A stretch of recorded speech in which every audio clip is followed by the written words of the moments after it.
چونکہ جناب آدم نے خواہش کی تھی نا، پروردگار بیت المعمور پر تیرا گھر ہے، بیت المعمور اللہ کا گھر ہے، آسمان پر، چوتھے آسمان پر، چوتھے آسمان پہ جس طرح تم حج کرتے ہو اسی طرح فرشتے عبادت کرتے ہیں. تو اللہ سے دعا کی پروردگار کوئی گھر اپنا زمین پہ بھی بنا تو بالکل بیت المعمور کی سیدھ میں اللہ نے کعبہ بنایا لوگوں کے لیے. جب وہاں پہنچے، اب روایت بڑی عجیب و غریب ہے، سنیے. جب وہاں پہنچے تو ملائکہ اور انبیاء سارے کے سارے آ گئے رسول اسلام کے پاس، اور جیسے ہی رسول ان کی بزموں میں پہنچے تو آدم اٹھے، نوح اٹھے، موسیٰ اٹھے، عیسیٰ اٹھے، یحییٰ اٹھے. سارے دادا ہیں یا نہیں رسول کے؟ ابراہیم، یوسف، یعقوب. جیسے ہی نبی داخل ہوتے چلے گئے، انبیاء کی صفیں کھڑی ہوتی چلی گئی. اب تو سمجھو عظمت فاطمہ کیا ہے. اگر یہ نبی انبیاء کی فہرست میں چلا جائے تو سارے نبی جس کے لیے اٹھ جائیں اسے رسول کہتے ہیں، اور رسول زمین پہ آ کے جس کے لیے اٹھ جائے اسے فاطمہ کہتے ہیں. کیا مقام عظمت زہرا ہے خدا کی قسم. سارے انبیاء کھڑے ہو گئے. نماز کا وقت آیا، نماز کا وقت آیا. کہا جبرائیل نے اذان کہہ رہا ہوں، کہو اذان. جبرائیل نے اذان کہہ دی، اقامت کہہ دی. اذان اور اقامت کے بعد نبی نے جب نماز پڑھانے لگے تو جناب ابراہیم سے کہا آپ میرے دادا ہیں، انبیاء میں سب سے بزرگ نبی ہمارے نبی کے علاوہ، آپ بتائیے گا پوری کائنات میں سب سے بڑے رسول کتنے ہیں؟ پہلے تو رسول بتائیے کتنے ہیں؟ 313 میں سب سے بڑے کون ہیں؟ 5. وہ کون کون سے ہیں؟ جناب آدم نہیں ہے، جناب نوح، جناب ابراہیم، جناب موسیٰ، جناب عیسیٰ اور ہمارے نبی. یہ 5. ان 5 میں سب سے بڑے کون؟ ہاں ماشاءاللہ. پھر ان 4 میں سب سے بڑا کون؟ حضرت ابراہیم. تو اس کا مطلب یہ ہے پوری کائنات میں اللہ کو چھوڑ کے، چونکہ اللہ تو معبود ہے، پروردگار ہے، سب سے بڑے ہمارے نبی، ہمارے نبی کے نور کا ٹکڑا علی، اور ان کے بعد رتبہ ہے ابراہیم کا. اس کے علاوہ کوئی مقام. آپ سب سے بڑے ہیں اور آپ عمر میں بھی مجھ سے بڑے ہیں، میرے دادا ہیں. آئیے آپ نماز پڑھا لیجئے. تو ایک مرتبہ ابراہیم کہتے ہیں اگر نماز پڑھا دوں تو نبی نہ رہوں. ارے نہیں توجہ دی آپ نے. نماز تو میں پڑھا دیتا لیکن نبوت چھن جائے گی. کیوں؟ کہا اس لیے کہ یہ طے کر دیا گیا ہے جو بھی تم سے آگے بڑھ جائے نہ اس کا اسلام قبول ہے، نہ ایمان قبول ہے، نہ نبوت قبول ہے. تو اگر تمہیں نماز پڑھا دوں تو نبوت چلی جائے گی. شیعت کا عقیدہ یہی ہے. ارے جب ابراہیم نماز نہ پڑھا سکے تو خلیفہ اول نے نماز کیسے پڑھائی؟ ایک صلوات بھیج دیں محمد علیہ.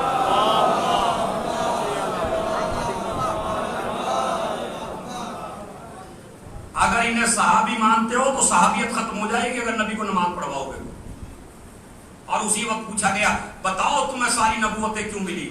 کہا لا الہ الا اللہ محمد رسول اللہ علیہ. جب تک ہم نے ان 3 چیزوں کا اعتراف نہ کر لیا تب تک ہمیں نبوتیں نہیں ملی.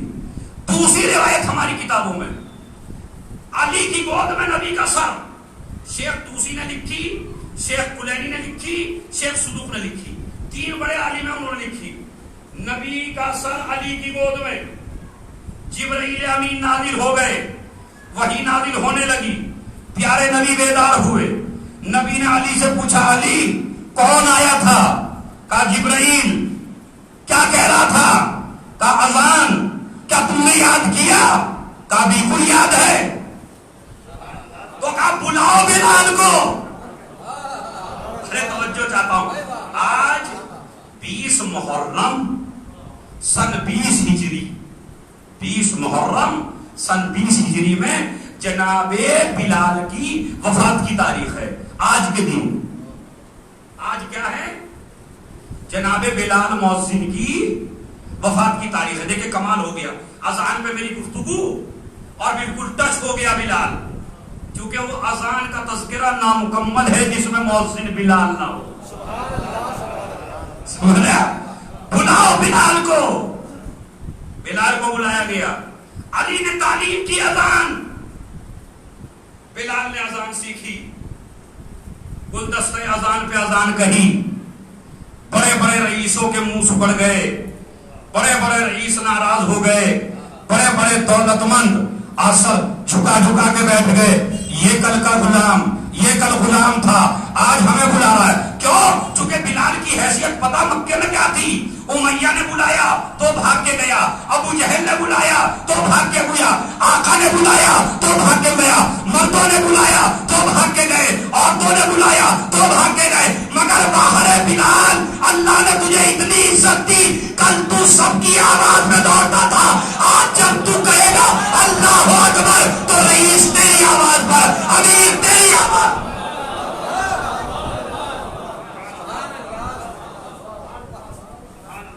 سارے کے سارے تیری آواز پہ آئیں گے.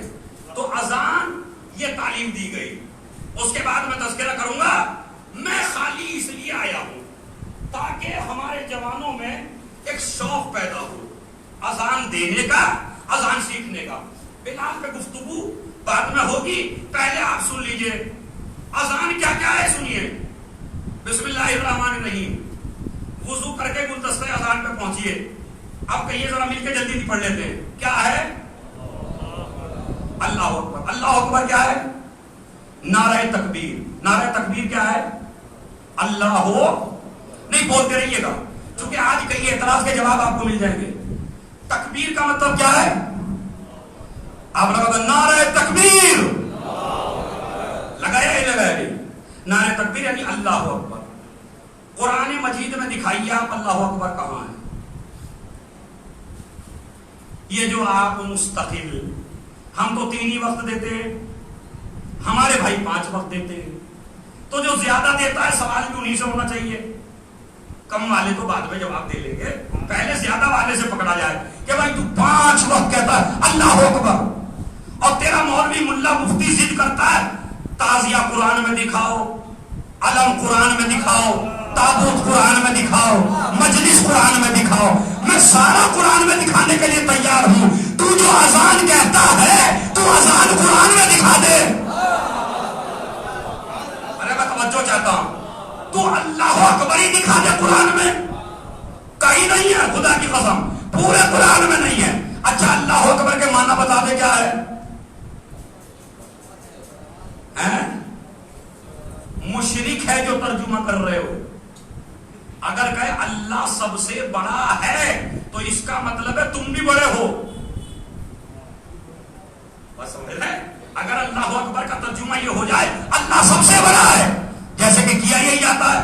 اللہ اکبر کا ترجمہ یہ نہیں ہے اللہ سب سے بڑا ہے, یہ تو بچوں کو سکھانے کے لیے بتایا جاتا ہے. اس لیے کہ اگر اللہ اکبر کا ترجمہ ہے اللہ سب سے بڑا ہے تو یعنی تم بھی بڑے ہو اور تم سے بڑا ہے اللہ. نہیں, اللہ کی بڑائی شروع وہاں سے ہوتی ہے جہاں تمہاری ابتدا بھی نہیں ہے. اللہ اکبر کا مطلب ہے, جب امام سے پوچھا گیا اللہ اکبر من یوسف, اللہ سب چیزوں سے بڑا ہے, اللہ اس سے بھی بڑا ہے کہ تم اس کی تعریف کر سکے. ارے بھائی توجہ چاہتا ہوں, اللہ اس سے بڑا ہے کہ تم اس کی تعریف کر سکو. یعنی کیا مطلب, پوری کائنات کے لوگ اگر اکٹھا ہو کے تعریف کرنا چاہیں تو خدا کی تعریف نہیں ہوتی. اسی لیے اسے کہتے ہیں محمود. محمود کسے کہتے ہیں؟ جس کی تعریف کی جائے. مجھے بتائیے سب سے زیادہ تذکرہ کس کا ہوتا ہے روئے زمین پر؟ بولی بھائی, چاہے ہندو ہو کافر ہو, سب ایک طاقت کو مانتے یا نہیں مانتے, تو سب سے زیادہ تذکرہ کس کا ہوتا ہے؟ اللہ کا. اللہ ہے محمود. اور رسول ہے محمد. محمد کی معنی کیا ہے؟ جس کی بہت زیادہ تعریف کی جائے. ارے محمود کا مطلب جس کی تعریف کی جائے. محمد جس کی بہت زیادہ تعریف کی جائے. بھائی کمال کا مسئلہ ہے. جس کی پوری ورلڈ تعریف کر رہا ہے اسے پھر بھی کہہ رہے ہو جس کی تعریف کی جائے اسے محمود کہتے ہیں. محمد کا فرق یہ تمہاری تعریف کی کوئی اوقات نہیں ہے مگر جس کی وہ تعریف کر دے وہ محمد. پھر ویسا آگے تازیہ قرآن میں دکھائیے, یہ زنجیر کا ماتم قرآن میں دکھائیے, یہ علم قرآن میں دکھائیے. تو یار سب چیزیں ہم دکھا دیں گے. پہلے تو صبح سے اٹھتے ہی لگتا ہے اللہ اکبر اشہد ان لا الہ, دکھا قرآن میں کہاں ہے. اور اگر یہ ضد ہے تیری کہ میں اسی کو مانوں گا جو قرآن میں ہو, تو جس طرح وضو کر رہا ہے اس طرح وضو قرآن میں دکھا, جس طرح نماز پڑھ رہا ہے وہ نماز قرآن میں دکھا, یہ جو رمضان میں تراویح پڑھ رہا ہے یہ تراویح قرآن میں دکھا. اور اگر نہ دکھا سکے تو پھر اس بات کی ضد چھوڑ دے. اچھا چلیے ایک دفعہ اور کہیے نعرہ تکبیر, نعرہ رسالت, نعرہ حیدری, صلوات.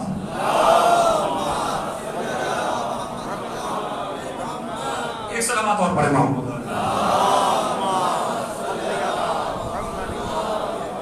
دوسرے انشاءاللہ مزہ آئے گا آپ کو. تکبیر کے معنی کیا ہے؟ اللہ ڈکشنری میں جو معنی ملیں گے آپ کو, اللہ کو بڑا بنانا یہ کفر ہے. تکبیر کے معنی اللہ کو بڑا بنانا. اچھا توحید کے معنی کیا ہے؟ اللہ کو ایک بنانا. تو اللہ کو ایک بنائے گا, تو اللہ کو بڑا بنائے گا. تو اس کا مطلب یہ ہے کہ جب ہر جگہ یہ لفظ استعمال ہوگا تو معنی اور ہوں گے, لیکن جب خدا کے لیے استعمال ہوگا تو معنی اور ہوں گے. اب وہ معنی کیا ہے؟ میں نے کہا تکبیر کا اللہ کو بڑا بنانا, میں نے کہا تو کافر ہو گیا. توحید اللہ کو ایک بنانا, میں نے کہا تو کافر ہو گیا. نہ اللہ تجھ سے بڑا بنے گا نہ اللہ تجھ سے ایک بنے گا. کہ نہیں مولانا ایک معنی اور ہے. میں نے کہا وہ کیا؟ کہ اللہ بڑا ہے اس کی بڑائی کا اعلان کرنا. ارے میں کیا کروں اس سے زیادہ بھائی. تکبیر کے معنی ہے اللہ کی بڑائی کا اعلان کرنا. توحید کے معنی ہے اللہ کی وحدانیت کا اعلان کرنا. تو جب یہ معنی چینج کر کے تو یہاں کر رہا ہے تو تطہیر کے معنی بھی کر. تطہیر کے معنی کیا ہے؟ اہل بیت کو پاک کرنا نہیں, اہل بیت کی پاکیزگی کا اعلان. جس طرح تکبیر کے معنی ہے, جس طرح توحید کے معنی ہے, اسی طرح تطہیر کے معنی ہے. بات جوان کو سمجھ میں آ گیا؟ چلیے 4 دفعہ کیا کہیں گے؟ اللہ اکبر. یہ اللہ اکبر تمہیں کچھ یاد دلاتا یا نہیں دلاتا؟ ہاں نہیں, میرا معبود ہے جو مجھے بلا رہا. اس کے بعد کیا کہیں گے؟ اشہد ان لا الہ الا اللہ. اس کے بعد کیا کہیں گے؟ اشہد ان محمد, اشہد ان محمد رسول اللہ. آگے اشہد ان امیر المومنین, وہ تو پورا ہے. آگے حی علی الصلاۃ. حیا کا مطلب ہوتا ہے دوڑو, حیا کا مطلب ہے نکلو, کھجاتے ہوئے نہیں, سست نہیں, گردن لٹکائے نہیں. اما کسی ایسی ویسی جگہ تھوڑی جا رہے ہو. روایت کہتی ہے جب مومن مسجد میں آئے تو سج دھج کے آئے, عطر لگا کے آئے. اور ہمارا مومن کیسا ہے دیکھے جوان جتنے بیٹھے ہیں, میں انہیں صبح میں آفس میں جاتے ہوئے بھی دیکھتا ہوں, ایک سے ایک ٹائی لگا کے, کپڑا پہن کے, نئے سے نیا عطر لگا کے. کمال کی بات ہے جب بدبو داروں میں جا رہے ہو تو عطر لگا کے جا رہے ہو, جہاں چاروں طرف عطر کی خوشبو پھیل رہی ہو. شریعت کا حکم کیا ہے؟ اسی لیے اسلام کا ایک حکم اور ہے، جب نماز جماعت میں آنا. حاجی جی سنائی دے رہا ہے؟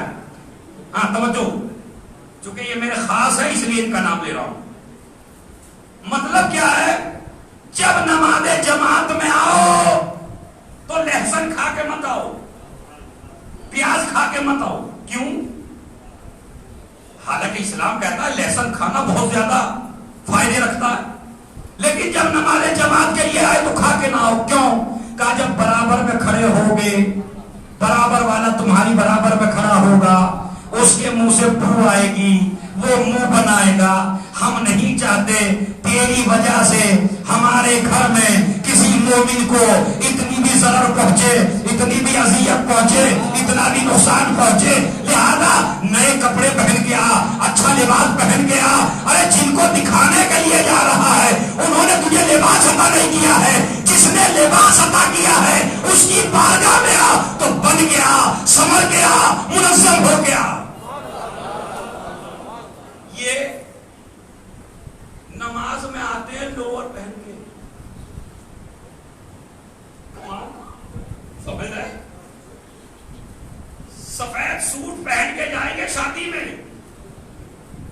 اللہ کی بارگاہ میں آئیں گے ایسا ہی ہو، 3-4 دن کا دھلا ہوا بھی نہیں ہے.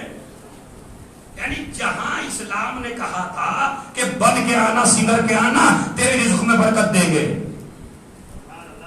اگر ہماری بارگاہ میں اچھا پہن کے آئے گا تو اور اچھا دیں گے. اس لیے کہ جب اچھا پہن کے لباس ادا نماز پڑھے گا نا تو ہم سمجھیں گے تو اس نعمت کا شکریہ ادا کر رہا ہے.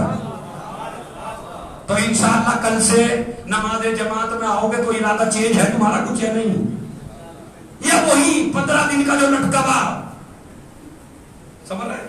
نہیں، غلط ہے. اسلام کا حکم پہچانو، پتا تو چلے اپنی عبادت کہاں سے آ رہے ہیں.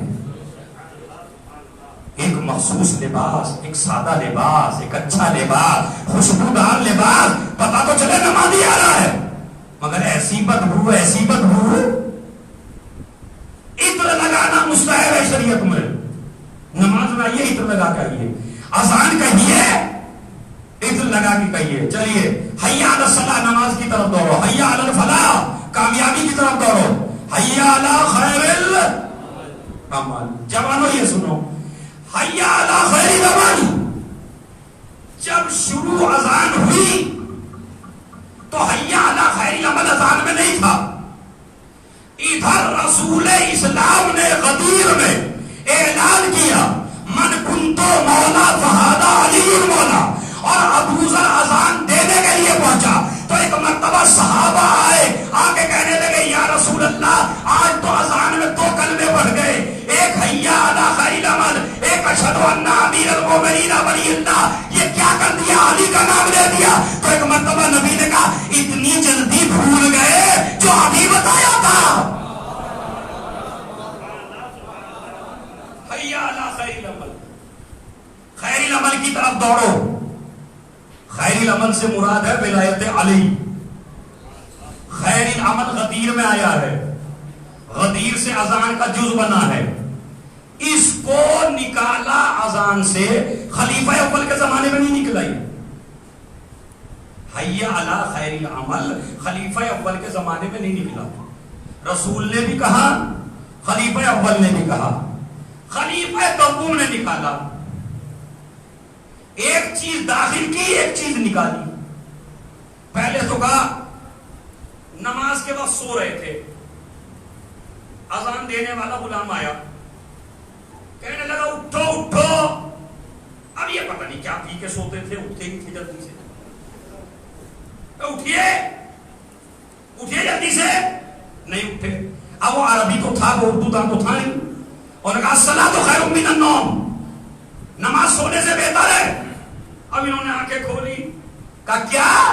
کہا نماز سونے سے بہتر ہے. کہا بڑا اچھا جملہ کہا تو نے، یہ اذان میں کہہ دے. اگر یہ اذان کا چیز ہوتا تو مغرب میں بھی ہوتا، ظہر میں بھی ہوتا.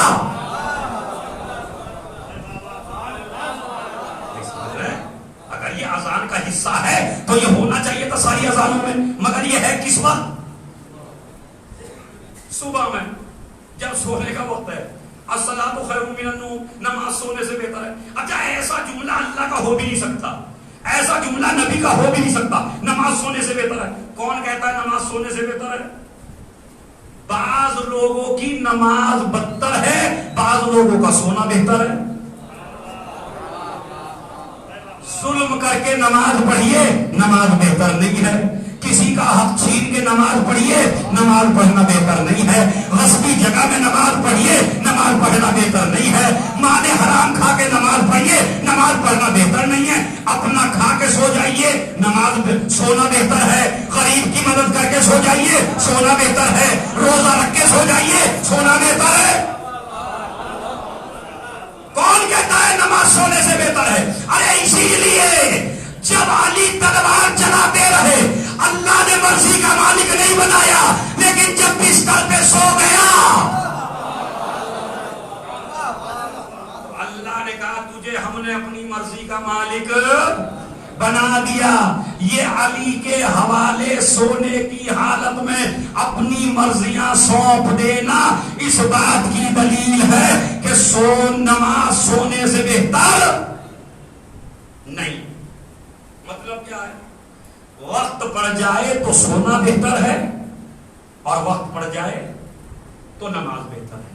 خلیفہ دوم نے کہا 3 چیزیں نبی کے زمانے میں حلال تھی. اب میں تو اتنا زور بھی لگا رہا ہوں جتنا اس نے زور لگایا تھا. 3 چیزیں نبی کے زمانے میں حلال تھی، میں انہیں حرام کر رہا ہوں. ایک حج تمتع، ایک متع، اور ایک حی علی خیر العمل. نبی کے زمانے میں تھے، میں ہٹا رہا ہوں، جو کہے گا اس کو سزا دوں گا. اب ان سے کہا گیا خلیفہ دوم سے آپ کیوں ہٹا رہے ہیں جی؟ یہ جی والے وہاں بھی تھے جن کی اور تو کوئی حیثیت نہیں تھی، پوچھ بیٹھے بس یہ بتائیے آپ کیوں ہٹا رہے ہیں اسے حی علی خیر العمل کو؟ کا خیر العمل سے مراد ہے نماز. اگر ہم روز انہیں حی علی خیر العمل کہہ کے دوڑائیں گے نماز کی طرف تو ان کے ذہن سے جہاد کی فضیلت نکل جائے گی. او ہو خدا کی قسم، آج جب میں آنے سے پہلے مطالعہ کر رہا تھا یہاں آنے سے پہلے تو میں یہ روایت پڑھ رہا تھا، مجھے بڑی ہنسی ہے خدا کی قسم. اب آپ کو نہ آئی تو میں کیا کروں اس پہ؟ خود ہنسے آپ بھی، اب آپ ہنسیں گے خود بھی. دیکھیے انہوں نے کیا کہا، اگر لوگ حی علی خیر العمل نماز کی طرف دوڑو نماز کی طرف دوڑو تو خیر العمل اگر کہیں گے تو نماز کو سب سے اچھا سمجھیں گے، جہاد کی کوئی فضیلت نہیں رہے گی، مسلمان لڑنے کے لیے نہیں جائے گا. میں کہوں گا لڑنے کے لیے چلو، مسلمان کہے گا خیر العمل نماز ہے اس لیے میں ہٹا رہا ہوں. ارے میاں کوئی ایسا آدمی کہے جو جنگ سے نہ بھاگا ہو تو وہ تو ذہن میں بات آتی بھی ہے کہ بھائی جہاد سے بڑا پیار تھا، اللہ جنگ کرنے سے بڑی محبت تھی، لیکن جو کسی میدان میں ٹکا ہی نہ ہو نبی بلاتے رہے اور یہ چھوڑ کے بھاگ جائیں. انہیں جا امام رضا علیہ الصلوۃ والسلام سے پوچھا کسی نے، خدا کی قسم بڑی نورانی اور علمی مجلس سے سنیے. امام رضا سے پوچھا مولا حی علی خیر العمل نماز سے کیوں ہٹایا گیا اذان سے؟ تو پتا میرے مولا نے کیا کہا، ظاہری علت بتاؤں یا باطنی؟ خدا کی قسم امام ہوتا ہے. تجھے وہ علت بتاؤں جو مشہور ہے یا وہ علت بتاؤں جو حقیقت ہے؟ اس نے کہا دونوں بتا دیجیے. امام نے کہا سن، کہا مشہور تو انہوں نے یہ کر رکھا ہے کہ انہوں نے جہاد کی محبت میں ہٹایا ہے، لیکن میں تجھے آج حقیقت بتاتا ہوں ہٹایا کیوں ہے. کہا اس لیے کہ خیر العمل سے مراد ہم آل محمد کی ولایت ہے، اور ولایت حلال زادوں کے حلق سے اترتی ہے، حرام زادوں کے حلق سے.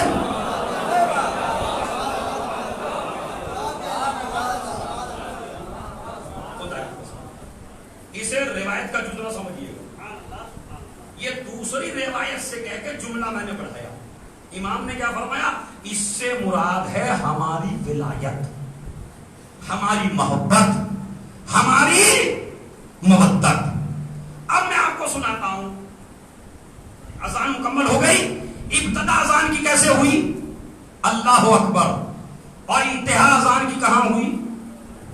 لا الہ الا اللہ، یعنی ابتدا بھی اللہ سے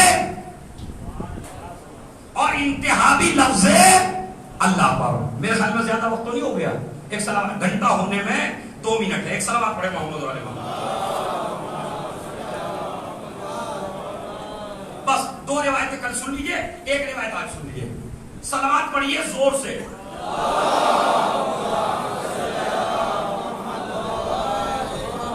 آج سے انشاءاللہ جب مسجد میں آنا یہاں امام باڑے میں، تو جوانوں جس سے بھی اذان آتی ہے وہ کوشش کرنا کہ ہم بھی اذان دیں۔ نبی نے فرمایا من اذن فی مصر من امصار المسلمین سنتن وجبت لہ الجنہ، جس انسان نے 1 سال تک کسی شہر میں اذان دی تو اللہ کہتا ہے میں نے تیرے اوپر جنت کو واجب کر دیا۔ اذان دینے والے کا ثواب اللہ اس پہ جنت کو واجب کر دیتا ہے۔ دوسری سن لیجیے، مولا علی نے فرمایا یحشر المؤذنون فی یوم القیامہ طوال العناق، جب لوگ محشر میں پہنچیں گے تو ایسے کپ کپاتے ہوئے سر جھکا ہوا، کہتے ہیں صرف کچھ لوگ ہوں گے جو سر اٹھا کے جائیں گے۔ امام سے پوچھا مولا کون لوگ؟ کہا جو زمین پر اذان دیا کرتے تھے۔ اللہ مؤذن کا سر کسی کے سامنے نہیں جھکنے دیتا۔ اب آپ اندازہ لگائیے جب اللہ مؤذن کو نہ جھکنے دے تو جنہوں نے اذان تعلیم دی ہے ان کو کہاں سے جھکنے دے گا؟ یہ روایت تو میرے زبانی یاد تھی، اب میں وہ پڑھتا ہوں جو آدھی میرے یاد ہے آدھی نہیں ہے، لیکن میں ترجمہ بھی کر دیتا ہوں اس کا، لیکن پڑھ اس لیے رہا ہوں چونکہ آپ کو شک ہونے لگے گا، اسی لیے روایت سنیے۔ ایک صلوات پڑھیے بابا سے بلند۔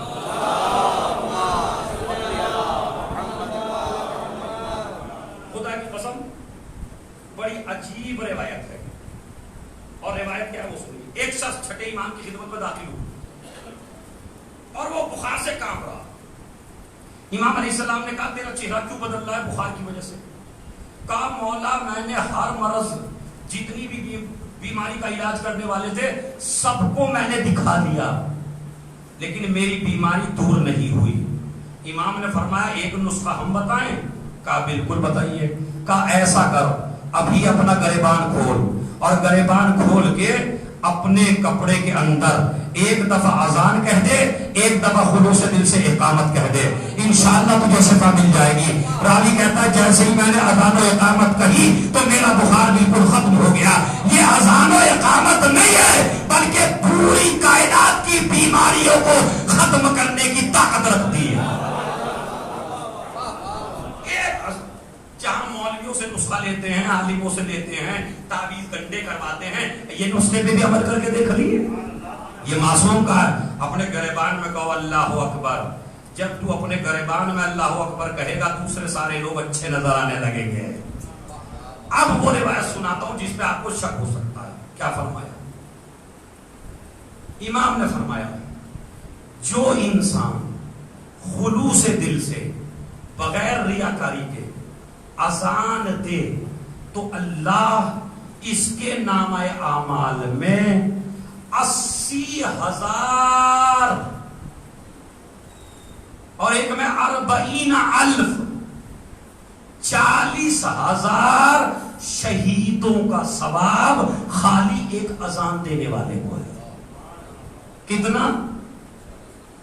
40,000 شہیدوں کا ثواب، 40,000 صدیقین کا ثواب۔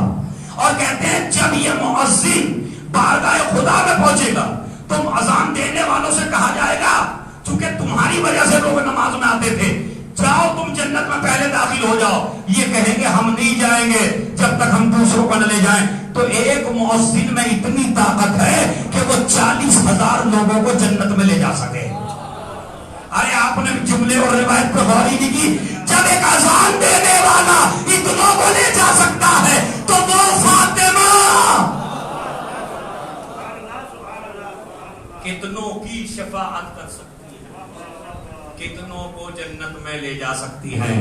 انشاءاللہ باقی موضوع کل آگے بڑھے گا چونکہ گھنٹہ ہو گیا ہے. روایت میں نے آپ کو سنا دی ہے. ایک روایت میں موجود ہے کہ اذان دینے والے کو اللہ اتنا ثواب دیتا ہے کہ جتنا ثواب اس مجاہد کو ملتا ہے جو رسول اسلام کے سامنے میدان جنگ میں تلوار چلاتا چلاتا شہید ہو جائے. جتنا ثواب اسے ہے اتنا ہی ثواب اذان دینے والے کو ہے. اب آپ سمجھے امام سجاد کیوں کہہ رہے ہیں مؤذن کا کوئی حق ہے؟ اس لیے کہ اذان کے بہت زیادہ فائدے ہیں. اور عزیزو عزادارو اس اذان کو اہمیت اس لیے بھی دینا چاہیے کہ واقع کربلا سے پہلے اذان کی کچھ اور اہمیت تھی. واقع کربلا کے بعد اذان کی اہمیت اور بڑھ گئی. اور وہ یہ بڑھ گئی کہ جب امام سجاد سے کسی نے پوچھا مدینے میں مولا بتائیے تمہارا بابا جیتا یا یزید جیتا؟ تمہارے بابا جیتے یا یزید جیتا؟ امام نے کہا تھوڑی دیر رک جا. وہ تھوڑی دیر رکا. اذان کا وقت ہوا. مؤذن نے کہا اللہ اکبر. ایک مرتبہ امام نے کہا میرا بابا جیت گیا, میرا بابا جیت گیا, میرا بابا جیت گیا. کہا یہ بات تو پہلے بھی کہہ سکتے تھے. کہا سجاد بغیر دعوے کے نہیں بولتا, بغیر دلیل کے نہیں بولتا. کہا تم نے کیسے کہا تیرا بابا جیت گیا؟ کہا جب تک مسجدوں سے اذانیں ہوتی رہے گی میرے بابا کی فتح کا اعلان ہوتا رہے گا. یہ ہے اذان. اور یہی اذان بلال جس نے نبی کے بعد قسم کھا لی کہ میں کسی کے لیے اذان نہیں کہوں گا, اور مدینہ چھوڑ کے شام چلا گیا. اور شام پہنچا تو رسول اسلام خواب میں نظر آئے اور خواب میں کہا بلال تجھے میرے چھوٹے چھوٹے بچے یاد کرتے ہیں. اے بلال تجھے میری فاطمہ یاد کرتی ہے. اے بلال سب نے چھوڑا تھا میری فاطمہ کو, تو نے بھی چھوڑ دیا. بس آپ کی آوازیں بلند ہونے لگی ہیں. ایک مرتبہ بلال نے کہا جس کہہ رہا ہوں مصائب کا جوانوں سمجھنا آپ کا کام ہے, جملے پر رونا, غور کرنا, فکر کرنا. پتہ کیا کہا بلال نے؟ یا رسول اللہ جس دروازے پہ میں نے آپ کو جھکتے ہوئے دیکھا تھا اسی دروازے کو میں نے فاطمہ کے پہلو پہ گرتا ہوا دیکھا. یا رسول اللہ جس دروازے پہ آپ آ کے سلام کرتے تھے وہ جلتا ہوا دروازہ فاطمہ کے پہلو پہ گرا دیا گیا. اور خالی گرایا نہیں گیا, محسن کی شہادت ہو گئی. خالی محسن کی شہادت نہیں ہوئی. چھٹے امام نے کہا دروازے میں ایک کیل تھی, جیسے ہی دروازہ گرایا گیا فاطمہ کے پہلو میں وہ کیل چبھی. آواز دی ابو الحسن, ارے فاطمہ کا پہلو زخمی ہو گیا. ہاں عزیزو آپ نے بات کیا, آپ روئے. بس ایک جملہ اور سن لیجئے اور اس کے بعد زحمت تمام ہو رہی ہے. امام حسن سے کسی نے پوچھا مولا سب سے بڑی مصیبت آپ پہ کون سی تھی؟ تو مولا حسن کہتے ہیں سب سے بڑی مصیبت ہم پہ وہ تھی کہ جب باپ کے گلے میں رسی کا پھندا تھا, ماں کے پہلو پہ دروازہ گرا دیا گیا تھا. ادھر بابا پکار رہے تھے, ادھر ماں پکار رہی تھی. ہمیں پتا نہیں تھا ہم ماں کی مدد کریں یا بابا کی مدد کریں. عزیزو بلال نے بتا رہا ہے, رسول رو رہے ہیں, نہیں بلال تجھے میری فاطمہ یاد کر رہی ہے. سامان سفر باندھا, مدینے کی طرف چلا. مدینے والوں کو معلوم ہو گیا بلال آ رہے ہیں. بچے دوڑے, عورتیں دوڑی, خاتون دوڑے, لوگ دوڑے, بوڑھے دوڑے, دوڑے دوڑے آئے. بلال ہمارے گھر پہ چلو, بلال ہمارے گھر پہ چلو. بلال نے سب کا دروازہ چھوڑا, کہنے لگے میں تو اس دروازے پہ جاؤں گا جس پہ میرا حبیب جایا کرتا تھا. وہ دروازے پہ پہنچے, السلام علیکم یا اہل بیت النبوہ, اے اہل بیت رسالت تم پہ میرا سلام ہو.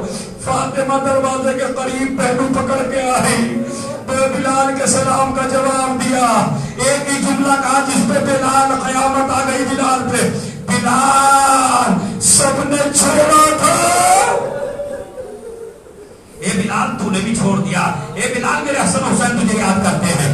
ہاں شہزادی آپ کی مصیبتیں دیکھی نہیں گئی. کہا بلال ایک دفعہ اذان کہہ دے. کہا شہزادی میں نے قسم کھائی ہے نبی کے بعد اذان نہیں کہوں گا.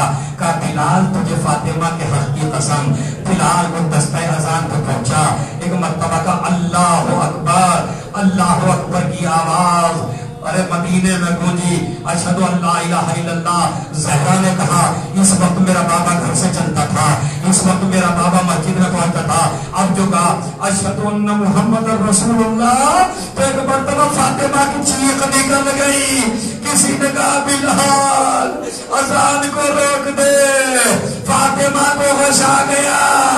میں کہوں گا بی بی بلال نے بابا کا نام لیا آپ کو بچا گیا, مگر کربلا میں دیکھو حسین کا لاشا 4 برس کی بچی باپ کے سینے سے لکھتی ہوئی سمر نے تالیانہ مارا. بچی بھی لگ گئی. فرات کا رک کیا اے چچا ارے تیری سکینہ تماچے کھا.